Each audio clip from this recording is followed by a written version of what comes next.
This week I have been in this 2023 Toyota Sequoia Capstone. And in this video I'm going to be giving my impressions on what it's been like to live with for the week.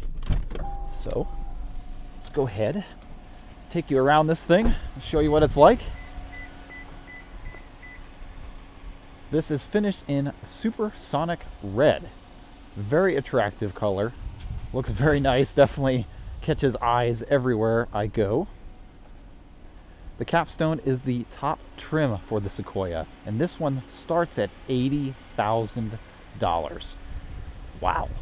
Absolutely crazy expensive how cars have gotten nowadays. You do have LED auto leveling headlamps with LED DRLs. Very attractive front grille there, but this air dam down here is extremely hard and definitely takes away from the approach angle of the vehicle. You got to be careful when you're getting close to curbs and stuff like that. I can see people ripping that just clean off because it's really not flexible at all. You do get these beautiful 22-inch wheels. They like black chrome color wrapped in Bridgestone Dueler HT tires. Not too bad at all. Let's go ahead and take a look at the trunk here. You do get a power lift gate. A little bit on the slower side, not too terrible. And back here you don't get very much space to put cargo or groceries or anything. Go ahead and power the third row down here. These will fold out like that. Not quite sure why they did this. I know the battery sits under here for the hybrid system, but it kind of really impedes on the cargo. You do have an extremely high load floor. If you had like kids or something and you needed to maybe put a stroller in here or something, it'd be very hard to pick it up and stick it back here. I think they could have found a better way to do that. So this is just kind of disappointing. This cargo shelf does pull out, and you can put it on different levels if you want as well. And you do get like a storage net. Nothing really lifts up here. Just kind of is what it is, I guess. It is nice to see power folding third row, so you don't have to mess with that. So we'll go ahead and fold that back up and then climb in the back seat and check out the rear seat room.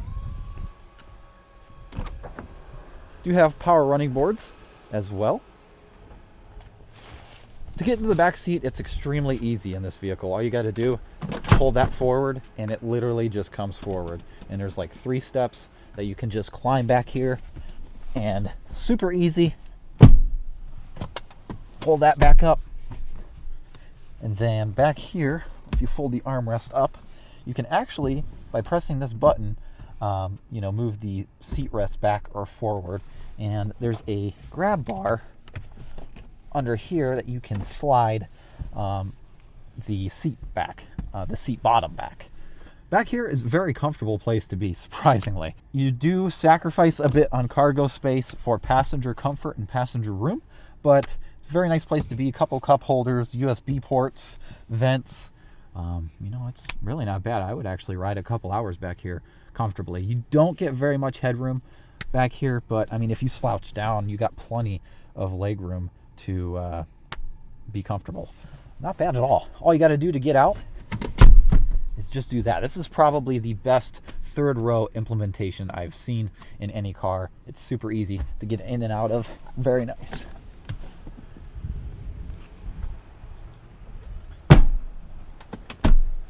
That just comes right back up. Back here you get captain's chairs, which is awesome. Do get peasant blockers, sunshades, which is nice to see. I believe you get sunshades back there as well. I forgot to point that out. Very comfortable captain's chairs back here. Adjustable armrest. It kind of comes down and then locks into place here, however you want. Some cargo space, a couple cup holders. You do get your climate controls back here. Heated and ventilated seats, which is really nice to see. Couple USB ports down there. A 400-watt outlet, which is cool. And some vents. I mean, there's vents up here, which is nice. There's vents down there, which is awesome. A couple map pockets and this nice panoramic sunroof. You do lose quite a bit of headroom with this panoramic sunroof. I am scraping my head and it kind of knocked the camera. I hope the angle is still okay. But you do kind of lose a bit of headroom there, which is a little bit unfortunate. But back here, I've had people back here for a couple hours, and they say it's very comfortable, a very nice place to be. Let's see, I can adjust the backrest as well. I can lean back pretty far, which is nice. I really like this interior color. It looks really good. I like how the black part is on the bottom, so it doesn't show that, you know, dirty, or it doesn't show dirt or anything. It's pretty easy to clean. Up front here, you do get a very nice updated dash, which is nice, 14-inch infotainment, which is absolutely insane. But we'll cover more of that when we get up there. Power running boards aren't very annoying. They are actually work really well, but this vehicle's low enough, you really don't need running boards at all.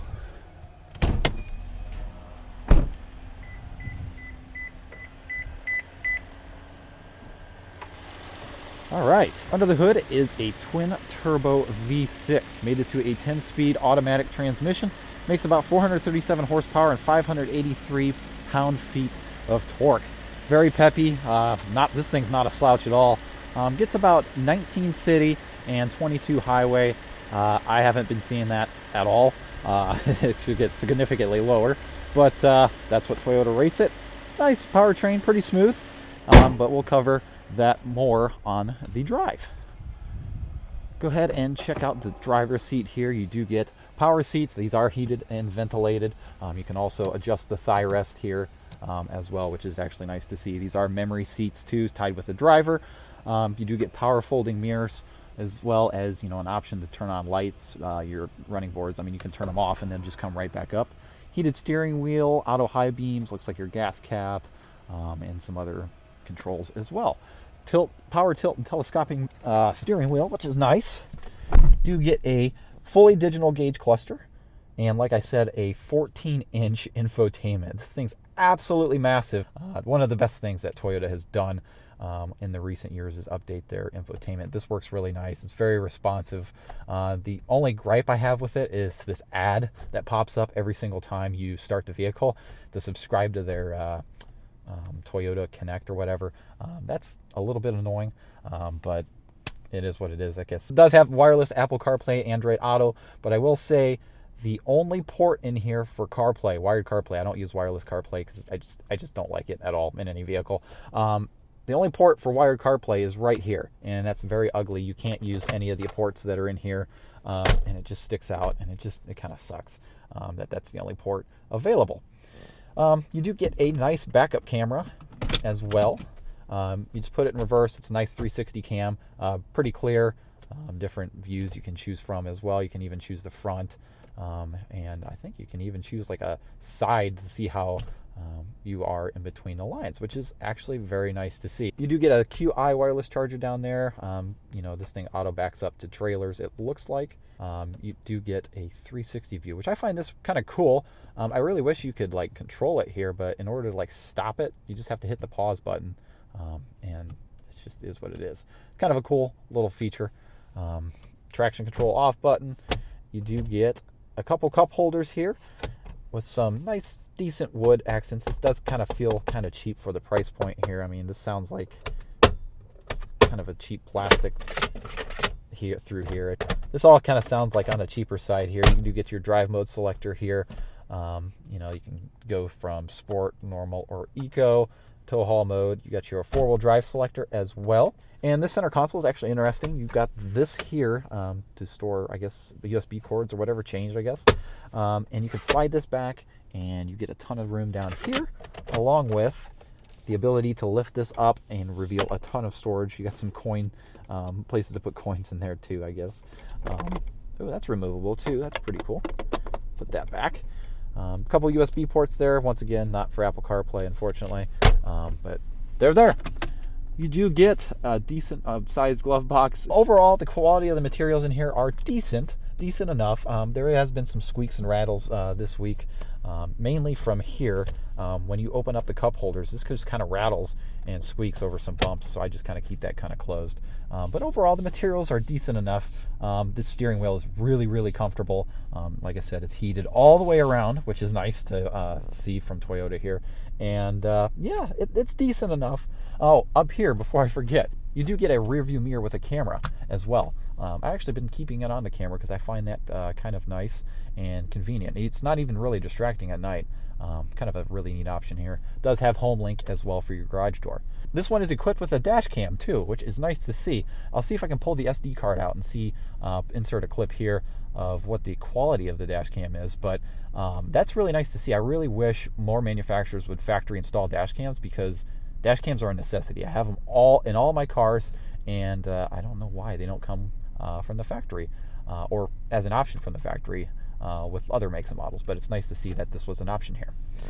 Not sure if you can see that. You do get a heads-up display as well. I don't think it's adjustable. I haven't found a way to adjust it, but you know, it is what it is. It's nice. It's bright enough, and it's not really too distracting. Over here on the left side of the steering wheel, you do get different ways to control your steering or your digital display instrument cluster there. I've been averaging 16.2 miles a gallon this week, which is nowhere near what Toyota says. I'm not quite sure why, but that is the MPG. This is the iForce Max powertrain. I forgot to mention that. So you do get an absolute ton of power and a ton of torque. It's really fun to drive. Over here on the right, you do get Toyota Safety Sense 2.5. It's their entire suite: adaptive cruise control, forward collision warning, all that stuff. All right, now that we took a tour of the vehicle, let's go ahead and take this for a spin. All right, let's go ahead and set off.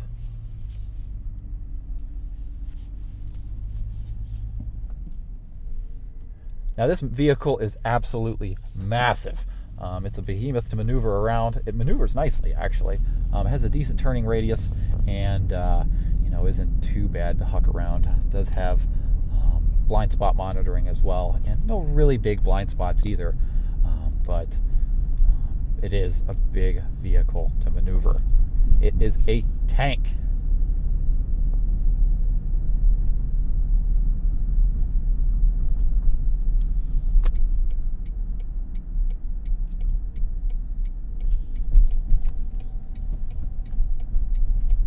Steering wheel is very comfortable. These seats are extremely comfortable.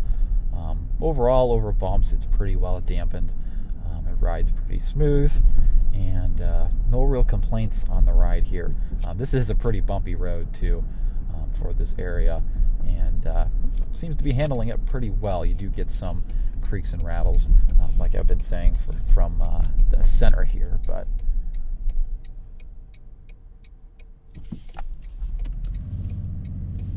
now, I think the biggest drawback for this vehicle is, listen, the fake engine noise that's pumped in through like the speakers or something sound like that. It does not sound very good at all. It kind of sounds like a motorcycle or a lawnmower. I really wish there was a way to turn it off, but I've searched everywhere, like in the infotainment and stuff, and I cannot find a single setting to turn that fake engine noise off. I'd like to hear the V6 by itself. I mean, I did hear some turbo whistle there. It sounds really good, but I really wish there wasn't like fake pumped in engine noise. It's kind of a downfall. It's kind of annoying. I noticed some of my passengers were complaining about that as well. It's just like, this thing sounds weird. You know, kind of do miss that 5.7 V8.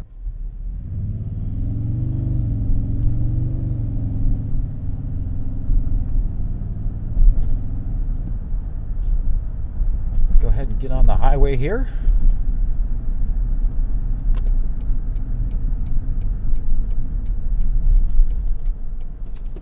Now, this is a really, really big SUV. You're not going to huck it around some corners. There's an absolute ton of body roll, but you know, handles reasonably well for this size of SUV.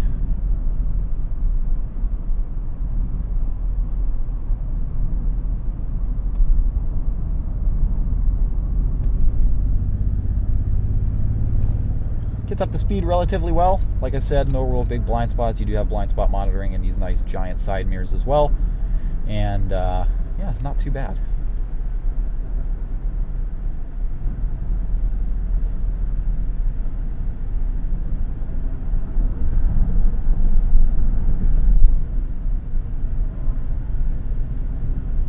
We'll get on another highway here soon with a 70 mile an hour speed limit, and we'll kind of do a test of how loud it is at that speed.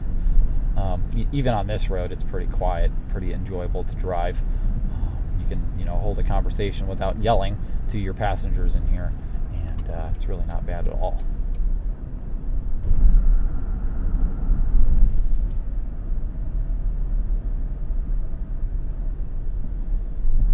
This week I have been noticing, I don't know if it's the mirror or something over here that's whistling, but there has been some noise coming through that left side area here. I thought it was the windows at first, like a window was down, but I tried opening and closing the windows, and that didn't do anything. So I'm not quite sure what that's about, but that is kind of annoying. Something I noticed this week.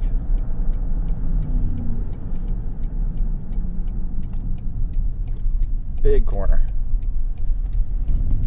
Foot down to the floor.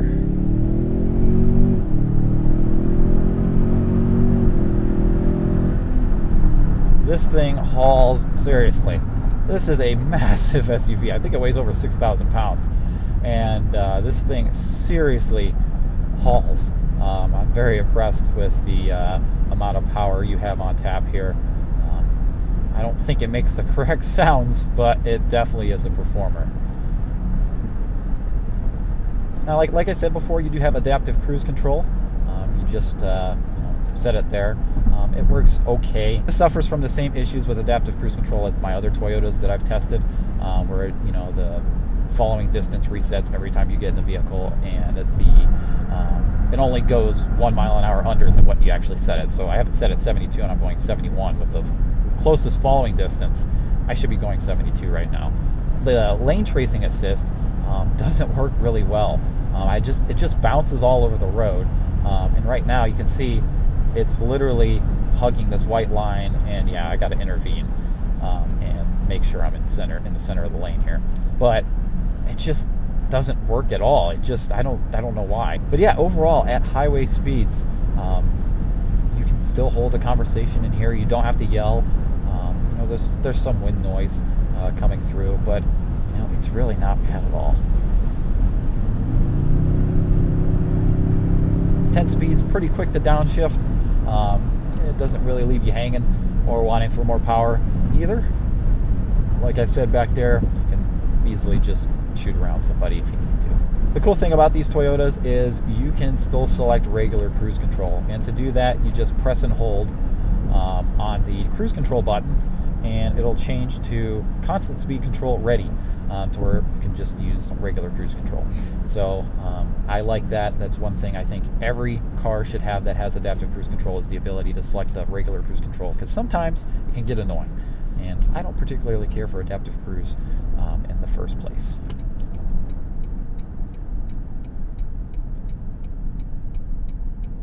Unfortunately, I can't do a sound system test yet. I need to figure out how to do something like that. But this does have a 14-speaker JBL sound system. It sounds pretty decent. It's not the most mind-blowing sound system in the entire world, but it's decent enough.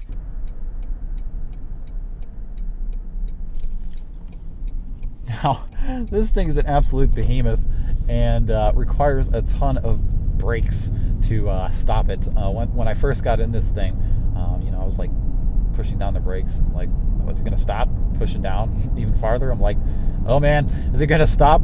It's definitely a heavy vehicle, and you do feel its weight for sure. This looks like a good spot to do a quick 0 to 60. All right, go to 0 here. We'll put it in sport and floor it.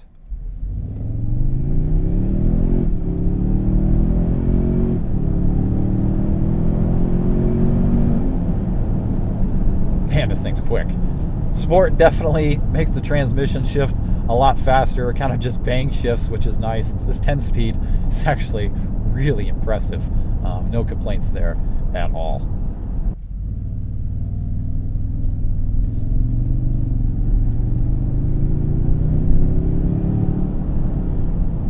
This thing has a ton of torque. It doesn't feel like you're going that fast because you're up high, and this thing weighs 1 billion pounds, but you look down and you're going like 60 miles an hour like that, and it's really quick. Does get out of a hole pretty nicely too. No real delays on the gas pedal.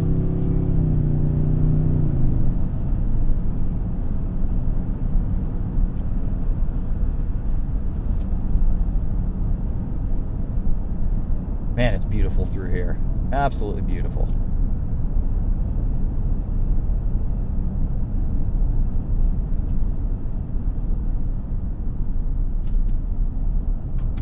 Like I said, this isn't a canyon carver, but does handle reasonably well for how large of an SUV this is.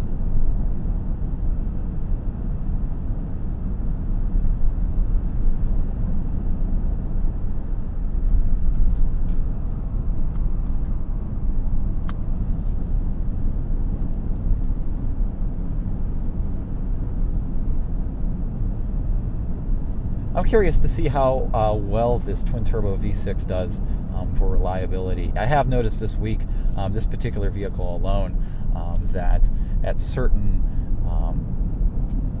times it will kind of just pulsate. The RPMs will just bounce when you're accelerating. Surges, that's a good word for it. Just surges. It doesn't happen all the time, but definitely is kind of a weird feeling. Not quite sure what that's about there.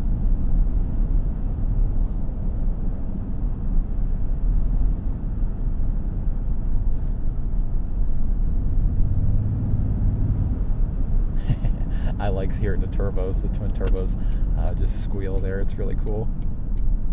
Oh, that's not where I want to go. This is where I want to go.